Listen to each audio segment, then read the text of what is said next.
தமிழில் சொல்லுவாங்க, பார்த்து பக்குவமாக பல்லு பற்ற போது அப்படிம்பாங்க.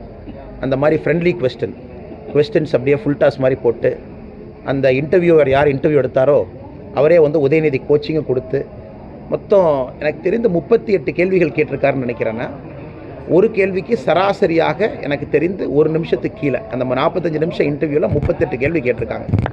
நீங்கள் அமைச்சரானதை அம்மா எப்படி பார்க்குறாங்க, அமைச்சரானதுக்கப்புறம் உங்களுக்கு நேரம் இருக்கா, பாஸ்ட் டைம் என்ன உங்களுக்கு, அதான் சொல்லுவாங்க பார்த்து பக்குவமாக பல்லு பற்ற போது நம்ம கிராமத்தில் சொல்லுவாங்க.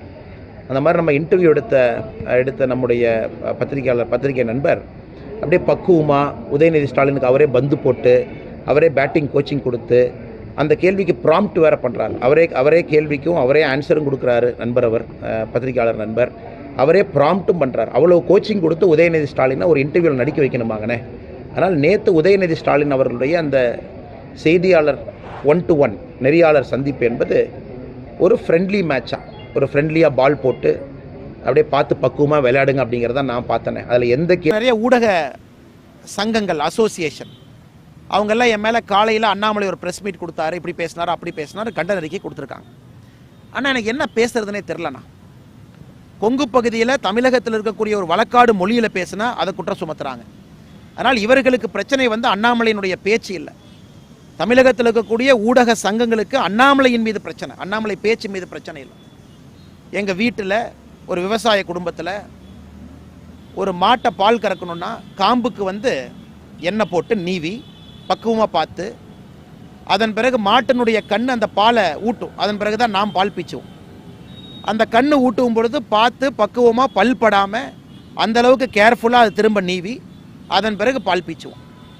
அப்போ அந்தளவுக்கு உதயநிதி ஸ்டாலினுக்கு கோச்சிங் கொடுத்து பக்குவமாக எப்படி ஒரு மாட்டினுடைய கண் தன்னுடைய தாயினுடைய காம்பில் பல் படாமல் அதே போல் எண்ணெயெல்லாம் போட்டு நீவி நல்லெண்ணெயெல்லாம் போட்டு நீவி அதன் பிறகு பல்படாமல் அதை ரெடி பண்ணி அந்த மாட்டை அந்தளவுக்கு ஆடுற மாட்டை ஆட வச்சு அந்தளவுக்கு ஒரு மாட்டினுடைய பாலை எடுப்பதற்கு எவ்வளோ கஷ்டமோ உதயநிதி ஸ்டாலின்ட்ட ஒரு நெறியாளர் இன்டர்வியூ எடுத்திருக்காங்க. இதில் என்ன தவறுன்னு எனக்கு புரியல.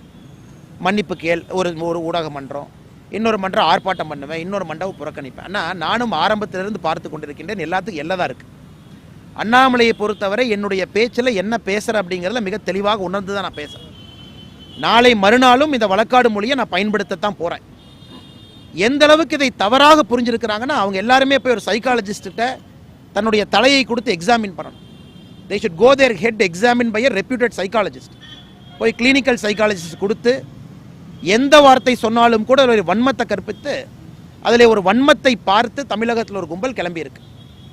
அது நெறியாளர் அவர்கள் தெளிவுபடுத்தட்டும். நான் இன்டர்வியூ இப்படி பண்ணேன். அரசியல் கட்சியை எங்கிட்ட நீங்கள் கமெண்ட் கேட்டிங்கன்னா உதயநிதி ஸ்டாலின்ட்ட நீங்கள் வந்து எந்த மாதிரி கேள்வினா, நீங்கள் ஒரு பிரபலமான திரைப்பட நடிகர், அங்கிருந்து நீங்கள் வந்து இன்றைக்கி வந்து அரசியல் துறைக்கு வந்திருக்கீங்க, எது கஷ்டம், இந்த மாதிரி கேள்வியில் என்னென்ன இதெல்லாம் என்ன செட்டிங் கேள்வியா?